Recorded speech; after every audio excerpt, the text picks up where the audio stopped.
Pemirsa, Kementerian Perdagangan akan meningkatkan penyerapan dana belanja negara dan memudahkan ekspor impor bahan baku penolong ekspor. Hal ini sebagai upaya untuk pemulihan ekonomi nasional di saat pandemi virus corona.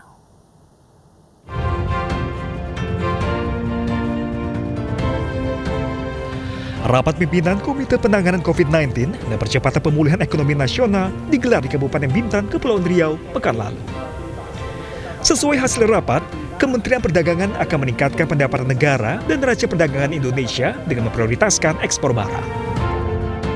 Hingga akhir tahun, dua prioritas Kementerian Perdagangan adalah peningkatan belanja melalui penyerapan anggaran hingga 95% dan kemudahan ekspor dan impor bahan baku penolong ekspor bagi pelaku usaha.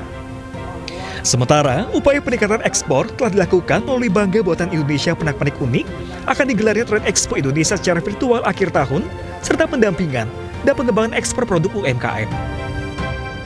Sampai saat ini penyerapan anggaran adalah 57% dan itu ditargetkan pada akhir tahun ini 95%. Kemudian percepatan untuk pelayanan juga berkaitan dengan ekspor ya, dan impor berkaitan dengan bahan baku penolong ekspor.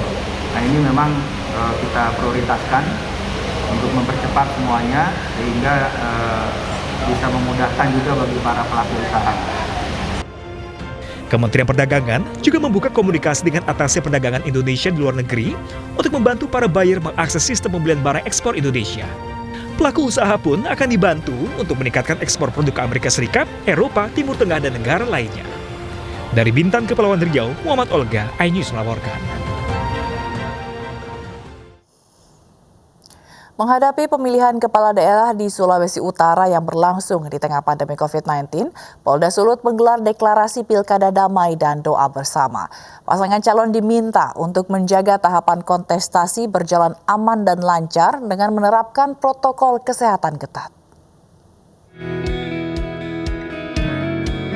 Mengusung tema silaturahmi kebangsaan mewujudkan Pilkada serentak tahun 2020 yang damai dan sehat, deklarasi Pilkada damai dan doa bersama digelar Polda Sulawesi Utara. Acara diawali dengan pernyataan sikap dari penyelenggara, peserta Pilkada, para tokoh agama, serta partai pengusung untuk mendukung Pilkada damai dan sehat. Terlebih di tengah pandemi COVID-19, Pilkada harus menerapkan protokol kesehatan ketat. Maka kita berharap kegiatan pelaksanaan Pilkada serentak di 2020 di Sulawesi Utara itu kita undang, kita ajak masyarakat seluruhnya menjalankannya dengan damai dan tetap memperhatikan protokol kesehatan. Pasangan calon yang akan bertarung dalam kontestasi Pilkada serentak 2020 menyatakan kesiapannya mendukung Pilkada damai dan sehat dengan menerapkan protokol kesehatan ketat di setiap kegiatan. Supaya kita calon-calon pemimpin daerah menyadari bahwa konsultasi itu sangat penting dalam pesta demokrasi. Tapi marilah kita sama-sama menjual program kita, bukan menjual hal-hal yang kejelekan dari para pasangan calon. Ya. Puji Tuhan, alhamdulillah saya boleh dapat jangan tadi bagaimana kami nanti akan mengikuti pencalonan ini. Tentunya damai, pertama adalah kesehatan dan damai. Tidak hanya pasangan calon, masyarakat juga diajak untuk mensukseskan Pilkada dengan menjaga Kamtibmas dan protokol kesehatan. Tim Liputan iNews melaporkan. Inter Milan berhasil memetik kemenangan dramatis dari Fiorentina pada pekan kedua Serie A Italia. Kami akan segera kembali dengan informasi selengkapnya.